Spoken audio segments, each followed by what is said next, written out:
રાજકોટ પોલીસે ગુનેગારો સામે લાલ આંખ કરી છે। વિદેશી દારૂ, મારામારી, હથિયારધારા તેમજ પાસા જેવા ગંભીર ગુનામાં સંડોવાયેલા આરોપી રાજેશ ઉર્ફે ડોનિયો ચૌહાણના ઘરનું ડિમોલેશન કરવામાં આવ્યું હતું। રાજેશ ઉર્ફે ડોનિયાએ સરકારી જગ્યામાં દબાણ કરી ગેરકાયદેસર મકાન બનાવ્યું હતું। આ ઉપરાંત આરોપીના ઘરના ગેરકાયદેસર વીજ જોડાણ પણ રદ કરાયું હતું।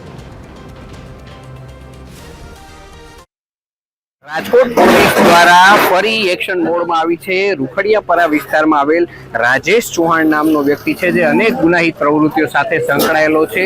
તેનું જે રૂખડિયાપરા વિસ્તારમાં છે તે મકાન હતું જે સરકારી જમીન ઉપર ગેરકાયદેસર બનાવવામાં આવ્યું હતું તેવી માહિતી પ્રવનગર પોલીસને મળતા ત્યારે પ્રવનગરના પીઆઈ, એસીપી અને ડીએસપી ઝોન 2 સહિતની અધિકારીઓની ટીમ અહીં પહોંચી હતી અને પીજીવીસીએલ અને મહાનગરપાલિકાની ટીમને સાથે રાખી અને અહીં ડિમોલેશનની કામગીરી હાથ ધરવામાં આવી છે।